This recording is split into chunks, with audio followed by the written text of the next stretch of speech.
Hey, guten Moyed. I hope you had Mu'adin L'Simcha. I hope you had an awesome Seder with your families and are enjoying these beautiful intermediate days before we get to the last days of the holiday. Our Seder was beautiful, as I'm sure was yours. You know, at the Seder, after we do the grace after meals, we do the Birchat HaMazon, we fill up, in many homes it's tradition, we fill up a huge, large cup for Elijah the prophet, who comes to visit every home at the Passover Seder. And the question is, why would Elijah the prophet, the most famous prophet in Judaism, why would he travel from Hong Kong to Sumy, Ukraine, to Chestnut Hill, Massachusetts, to Jerusalem, Israel, to go and visit every home at the Seder? What's unique at the Seder? Why doesn't he come to our homes on Rosh Hashanah, on Yom Kippur, on Hanukkah? Why at the Seder? And there's also one more time when Elijah comes to every home, right? We all know that at a circumcision, at a bris, Elijah comes to visit every single home. Why? What's the specialty and uniqueness of these two mitzvot, of these two commandments, of the Seder, the Passover Seder, and a Brit Milah, that Elijah comes to visit every single home? You know, as Jews, we're always hoping every Jew will become spiritual. He wants to get a vision to be able to meet the famous prophet Elijah. Why this time? In fact, in Grace After Meals, what do we say? Harachaman no yishlach lano et Eliyahu hanavi v'yivaseh lano b'sorot tovot yeshuot v'nechamot. May God Almighty send us Elijah the prophet, and may he bring us good tidings. What's the special connection between these two mitzvot and Elijah the prophet? And what's more so, you know, it's interesting because these two mitzvot are connected. Because when God was going to take the Jewish people out of Egypt, the first mitzvah he told them before they ate the Paschal sacrifice was to have the circumcision. So these two mitzvot are connected all the way back to going out of Egypt. You know, Elijah the prophet was the prophet of the Jewish people before he went up in the clouds to heaven, as we read in the prophets. He was the prophet at a very hard time.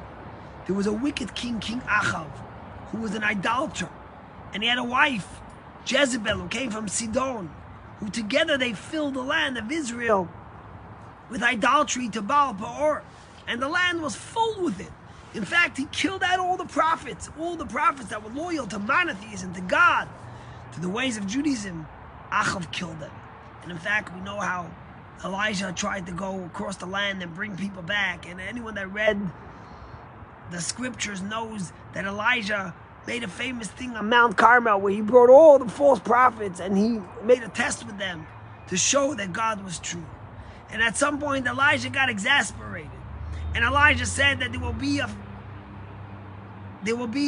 a drought and there will be no rain that will come until all the Jews repent and wipe out idolatry.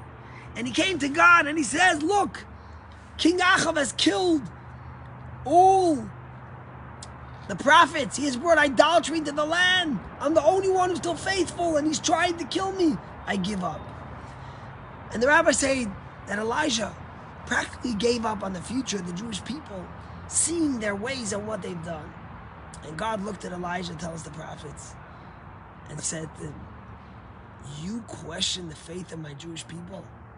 You will go every single day to every bris and circumcision at a Jewish home, and you will watch the commitment.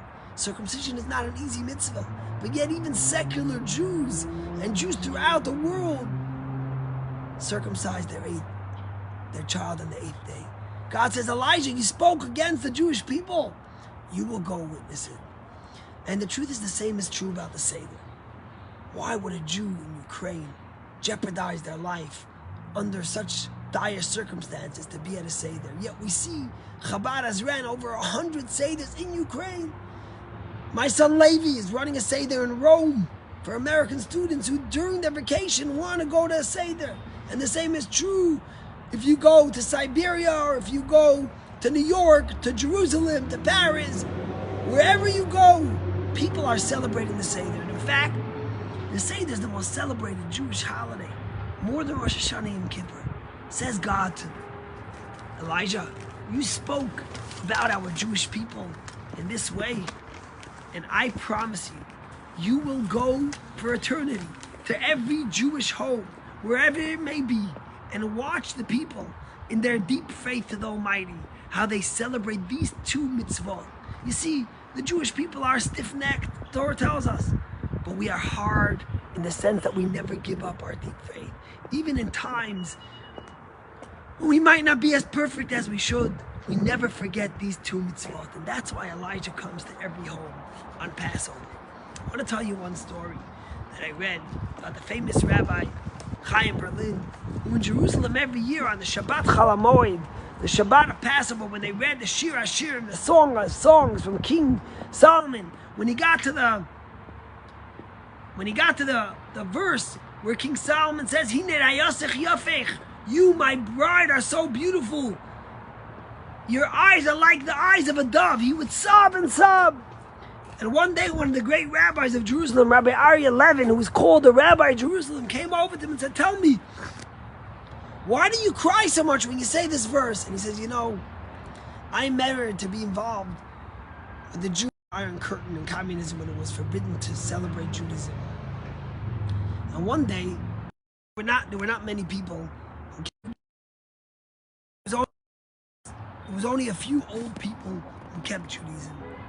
Well, one day I was brought in for interrogation to the office of the KGB, and I was interrogated by a high-ranking officer, and he was interrogating me, and it wasn't going many places. And then he walks around the desk to me, and he looks at me, and he says, "Be at this and this address at 8 a.m. tomorrow morning. My newborn baby will be there. You know what to do." And then he loudly comes back to his desk and he screams out to his secretary, "I want this guy in for another summons in a week, a full hour of interrogation." Rabbi Berlin didn't know what to do. This must be a trap. Why would a high-ranking official in the KGB want a circumcision for his child?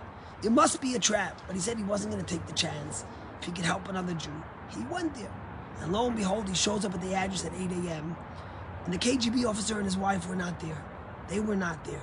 But the grandmother was there. She was able to risk her life because she was old. They wouldn't do anything to her. And she was there with a little baby. And he did the circumcision on this little baby. And he said the words, "With your blood we shall live."